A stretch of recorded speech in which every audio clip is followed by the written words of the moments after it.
ሰሜኑ ሀገራችን ክፍል በማምራት ከባልደረባችን መምህር ሩቬን መሸሻ ጋር እንነጋገራለን። ጤና ይስጥልኝ መምህር ሩቬን።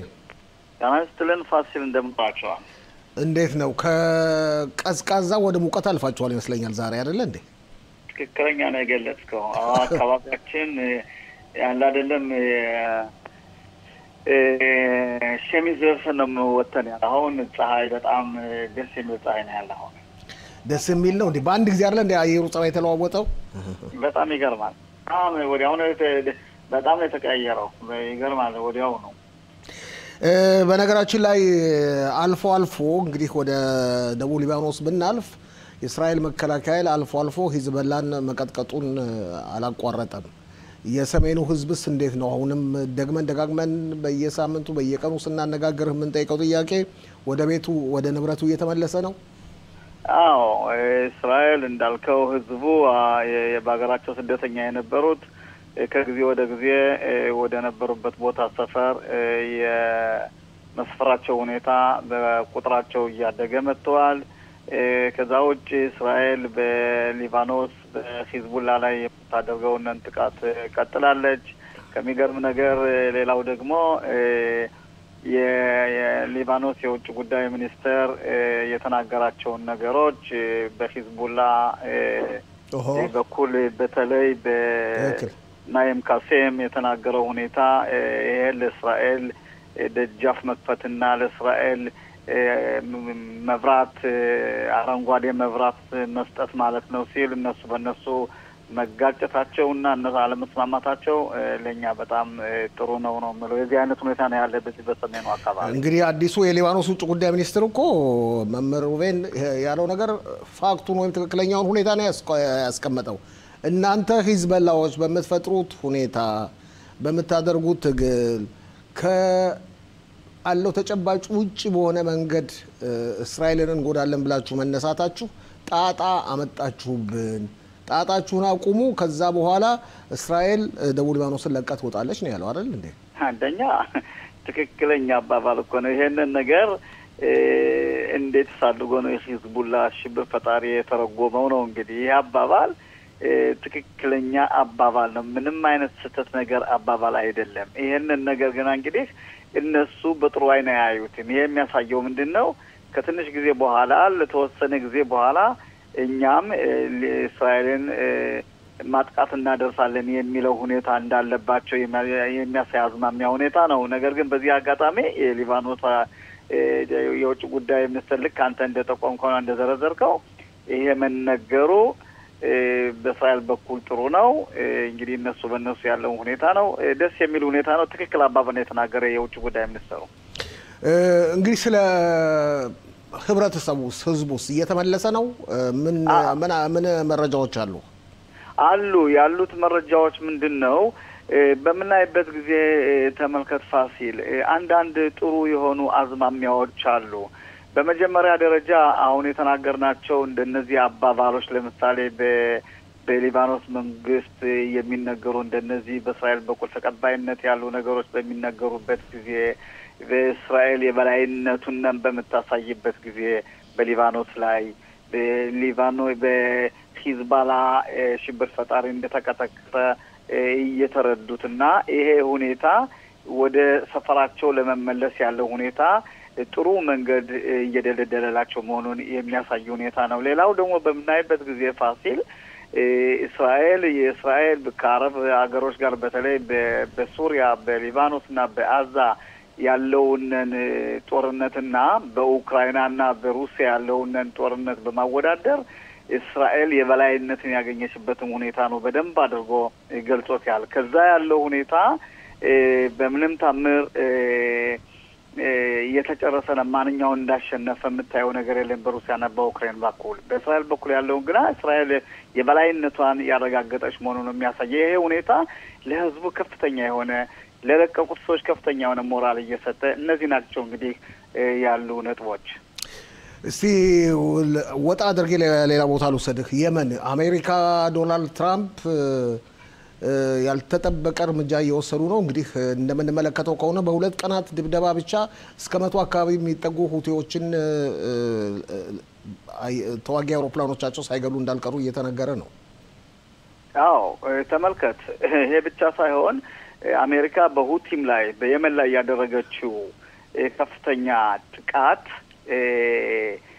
ተመልከት እንዴት ነው የሆነው ለምሳሌ የሰዎች መገደል ብቻ ሳይሆን በሁቲም የነበረው መሳሪያ የተከማቸ መሳሪያ እንዳለቀለት ከ80% እንደወደመ ነው አሁን በተለያዩ ሚዲያዎች ተመዝግቦ የሚታየው ከዛ ውጭ ወደ እስራኤል ላክነ ብለው ለምሳሌ የተወረወረ መሳሪያ ነበር ተወንጫፊ መሳሪያ ወደ እስራኤል ከመውደቁ ወደ ግብጽ እንደወደቀ ነው የሚነገረው አሁን ይሄን ነገር ቀስ ብለን የምናየው ሁኔታ ነው በእውነት የሞከሩት ሁኔታ ወደ እስራኤል ነው ወደ ሌላ ሀገር የሚለው ሁኔታ ቆይተ የምናየው ሁኔታ ነው አሜሪካ የምታደርገው ጥቃት በየመን ላይ እጅግ በጣም ለእስራኤል ጥሩ የሆነ አጋጣሚ ነው ያለው ይሄ ነው ያለ በእውነት በጣም የሚያስደስት ሁኔታ ነው ይሄ ብቻ ሳይሆን አሁን በኢራን በኩል ከፍተኛ የሆነ ዛቻ እያሰሙ ነው በአሜሪካ ላይ ምክንያቱም እንግዲህ እንደምናየው ኢራን በተለያዩ አካባቢ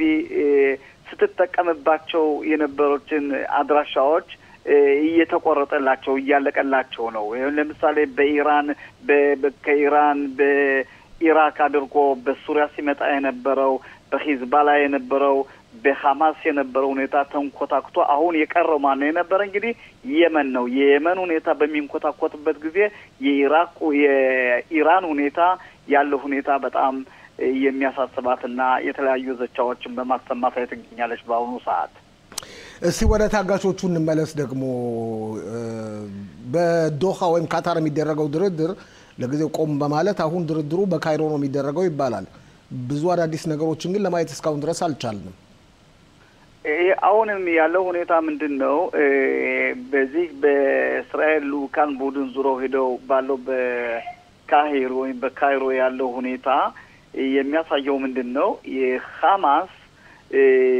ከአለበት አቋም ሊንቀሳቀስ ፍላጎት የለውም ያለው ሁኔታ ምንድነው እስራኤል ጦርነቷን እንድታቆም የሚለው ሁኔታ ነው አሁን በሐማስ በኩል ያለው ምንድነው አንድ የአሜሪካ ዜጋና ወደ የተበቀሩትን የተወሰኑ ወደ 5 እና ወደ 9 የሚሆኑ ሬሳዎችን አስከሬኖችን እንሰጣለን ይሄንም እንሰጠውም ደግሞ ከ50 ቀናት የጦር አቁም ስምምነት ወዳለበት የሚለው ሁኔታ ነው እንግዲህ በእስራኤልና በሐማስ በተለይ በአሜሪካና በሐማስ በኩል ያለው አለመግባባት ጎልቶ የሚታየው በአሁኑ ሰዓት እስራኤል ይሄንን ነገር በተጠንቀቅ ነው የምትመለከተው ሁሉንም ቆይተን የምናየው ሁኔታ ነው እስቲ ወደ አዛ እንመለስ በአንጻሩ ምንም እንኳን አንዳንድ ተመልካቾቻችን እንደምንመለከተው በሚጽፉልን ጽሁፍ ልጆች እየተገደሉ ነው ይላሉ በአሁኑ ወቅት የሐዛዝ በሰላም ጾሙን እያደረገ ነው እየተከታተለ ነው ማታ ማታ እንደ ልቡ ሲበላ ሲጠጣ ምግብ ተትረፍርፎም እያየን ነው እንዴት ነው ይኸውልህን በመጀመሪያ ደረጃ የአንድ አሜሪካዊ ጄኔራል ብሪቲ ነው እሱ ለምሳሌ የተናገረው ሁኔታ አለ በአዛ ባደረገው ጉብኝት እስራኤል በአዛ ላይ ያካሄደችው ጥቃት በዓለም ሕግ የሚፈቀድና የሚገደፍ መሆኑን ነገር ተናግረዋል እስራኤል ከሕጉ አላለፈችም ያደረገችው ነገር በአዛ ይሄ ነገር የእስራኤልን እሉና ስነ ስርዓት የእስራኤልን የወታደር አጠቃቀም የሚገድፍ ሁኔታ ነው ሌላው በአዛ በምናይበት ጊዜ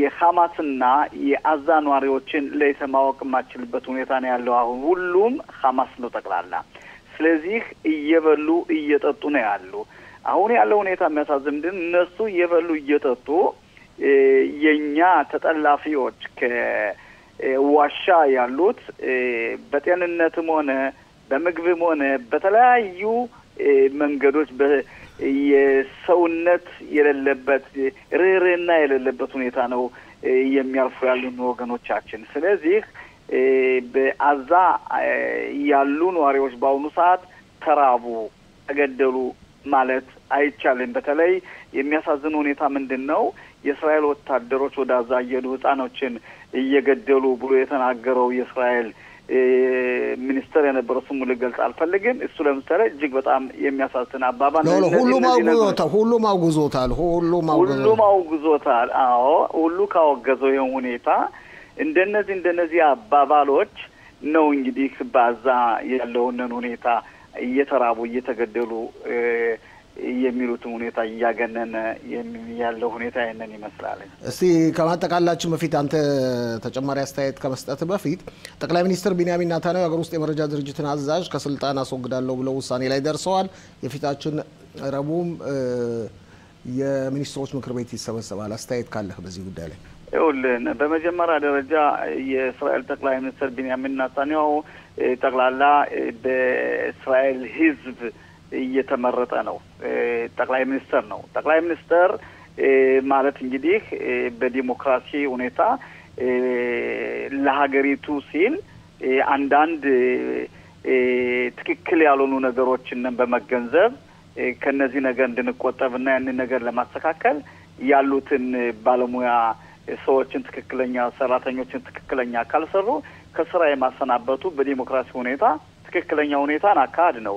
ይሄን ሁኔታ ግና የተለያዩ የፖለቲካም የሆነ የፍርድ ቤት ቢንያሚን ኔታንያሁን ለመጣል የሚያደርጉት ከፍተኛ ሁኔታ የኔታንያሁ ድርጊት ትክክለኛ ድርጊት አይደለም እያሉ ይተቹታል። ይሄ ሁኔታ አንዳንዴ ያሳዝናል። ምናልባት የወንድማማች ጦርነት ይነሳል ይባላል። የተለያዩ ነገሮች የተለያዩ ፖለቲካዎች ይናገራሉ። ለማንኛውም ቢንያሚን ኔታንያሁ ጠቅላይ ሚኒስትራችን ያደረጋቸው ሁኔታዎች ይህን ሰውዬ ከስራ ማስተናበቱ እጅግ በጣም ተቀባይነትና ግዴታ የሚያገኝ ሁኔታ ነው። እንግዲህ አንተን ሳነጋግር ቢያንስ በሳምንት አንድ ቀን አስተያየትህን ጠይቃለሁ ህብረተሰባችን በማስመልከት። አዎ በመጀመሪያ ደረጃ ህብረተሰባችን በማስመልከት የተለያዩ ከእስራኤል ህብረተሰብ ጋር ከነዋሪው ጋር ተቀላቅሎ የሚለው ሁኔታ በተለያዩ ፕሮጀክቶች እኔም በመገኘት በመሳተፍ ለምሳሌ የማንበብ የመጻፍ ሁኔታዎችን በዮክኒያም በኸይፋ በክራዮት በተለያዩ ቦታዎችን ፕሮጀክቶችን ከፍታለሁ። ህብረተሰባችን ያለው ፍላጎት የመማሩ ፍላጎት የመቀዳደሙ ፍላጎት ወረቀት ውስጥ የከሪ አንብብልኝ የሚለው ነገር በቃ የሚለው ሁኔታ በህብረተሰባችን ላይ ጎልቶ ይታያል። ይህ ሁኔታ በጣም ያስደስተኛል። ባልደረባችን መምህር ሩቬን መሸሻ በጣም አመሰግናለሁ። ጊዜ መስዋዕት አድርገን ስለምታነጋግረን በጣም አመሰግናለሁ። እኔም አመሰግናለሁ ፋሲል። ደህና ሁኑልኝ።